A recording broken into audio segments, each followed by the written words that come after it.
Et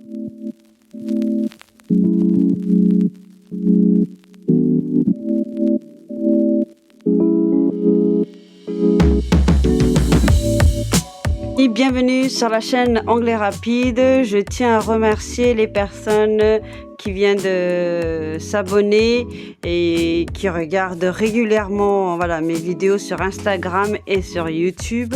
Et je souhaite bienvenue pour ceux qui viennent d'arriver sur ma chaîne. J'espère que les vidéos que je mets, vous trouvez des réponses à vos questions. J'ai fait le nécessaire. Je suis pas une pro pour faire à façon un peu professionnelle. J'ai fait ce que je peux pour vous aider. C'est juste pour loisir que je fais. Par contre, je tiens à remercier aussi vos vues et les abonnés me motivent justement à créer plus de vidéos, plus de contenu. Donc je vous remercie encore. N'hésitez pas à partager, à commenter si vous voulez un sujet. N'hésitez pas de me donner vos points de vue positifs ou négatifs. C'est ça qui va me permettre de donner des idées pour pouvoir mettre d'autres vidéos pour vous aider. Surtout quand vous apprenez une langue, n'hésitez pas à vous booster, à être motivé et à aimer ce que vous faites. C'est ça qui va vous pousser à progresser dans votre objectif. Toujours atteindre notre rêve, notre objectif, ne jamais rien lâcher. Donc dans cette vidéo, nous allons voir 10 façons de se motiver. Donc des fois on se demande par où commencer, quand commencer, et le lieu, il y a toute une question qui tourne dans la tête. C'est vraiment très important de créer un petit planning et de fixer une semaine. Dans la semaine, tous les jours, vous faites 15 minutes, 30 ou voire 1 heure, mais jamais fixer un but énorme qu'on ne pourra pas les atteindre parce que souvent ça nous démotive. La première solution, c'est télécharger des applications gratuites pour vous entraîner. Ça vous permettra de savoir ce que vous avez appris, de tester votre mémoire, comme par exemple, moi je connais l'application Duolingo, qui n'est pas mal. Après, je vous laisse découvrir. Puis, il y a écouter de la musique qui vous plaît. Ça vous motive aussi. Écoutez régulièrement des musiques, comme ça, vous allez familiariser avec les vocabulaires que vous connaissez, que vous apprendrez, qui va vous motiver à chercher des vocabulaires. Ensuite, travailler en groupe aussi, c'est une troisième motivation aussi. Ça permet de discuter, d'échanger, de partager. Et comme ça, vous avez une réflexion qui se crée dans le groupe. Ça, c'est une solution aussi. Et quatrième, travailler en binôme avec quelqu'un qui a un niveau plus avancé que vous. C'est-à-dire, vous pouvez comparer ce que vous savez et ça peut vous motiver aussi à progresser et à apprendre plus de choses que vous n'avez pas su. C'est important aussi, c'est un travail individuel aussi avec l'autre personne.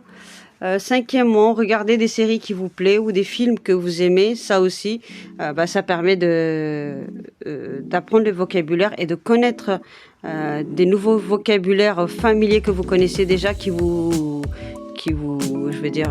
rend heureux. Comme ça, vous dites, tiens, moi je connais ce vocabulaire et ça vous pousse encore à regarder un peu plus la série et vous êtes fiers de vous. D'utiliser, de reconnaître les vocabulaires que vous entendez. Sixièmement, très important, c'est planifier une semaine pour faire vos devoirs et ne pas se dire sur coup de tête, tiens, aujourd'hui je vais faire ça. Mais puis finalement, vous ne faites pas parce que vous avez autre chose à faire. Donc lâchez tout ce que vous avez à faire, consacrez votre temps à vos devoirs et à regarder des vidéos sur YouTube ou Instagram. C'est qui vous plaît et c'est qui vous motive. Ensuite, passez, comme je vous ai dit, 30 à 1 heure, mais pas fixé. Par exemple, je sais pas, 2 heures, 5 heures, ça vous démotive, ça vous fatigue. Donc, faites par exemple 30 minutes, 15 minutes de pause et après vous prenez, ça c'est l'idéal.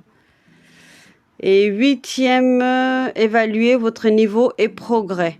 Donc voilà, vous faites une pause, vous regardez ce que vous avez fait et savoir est-ce que vous pouvez continuer ou pas et revenir sur ce que vous n'avez pas compris. Donc ça c'est important, et ne pas lire pour lire et passer à autre chose. Sinon là vous n'avez rien retenu. Faites des exercices pour tester vos connaissances ou des quiz. Analysez votre progrès. Comme je vous ai dit, voilà, c'est un rapport avec ce que je vous ai dit tout à l'heure. Reprenez vos devoirs, regardez où vous n'avez pas eu des difficultés et pas de difficultés. Celle-là, voilà, permet d'évaluer et progresser, passer du temps sur ce que vous n'avez pas réussi. Enfin, fixez des petits objectifs. J'ai fait une faute d'orthographe, je m'excuse, pour les atteindre plus facilement. Voilà, du petit temps, ça permet. Prenez des notes, écrivez, relisez tous les soirs. Cela va vous permettre de bien de retenir et pour pouvoir utiliser régulièrement avec des personnes qui parlent anglais. Parce que si vous apprenez sans les pratiquer, des fois, ça s'oublie. Donc voilà, rien n'est inné, mais en fait, voilà, on essaie d'apprendre pour les utiliser. C'est très bien de les pratiquer. Surtout, ne vous arrêtez pas à la théorie, mais pratiquez, regardez des films, écoutez de la musique, comme je vous ai dit, parlez avec des personnes qui apprennent aussi, et puis côtoyer des personnes qui ont un niveau plus élevé, ça vous aide à atteindre vos objectifs. Voilà, je vous remercie pour avoir suivi cette vidéo jusqu'au bout. N'oubliez pas de regarder d'autres vidéos qui peuvent vous aider. Ou si vous avez des idées aussi à me partager, comme j'ai dit au début, n'hésitez pas. Alors soyez toujours motivés pour avancer. Et je vous dis à la prochaine.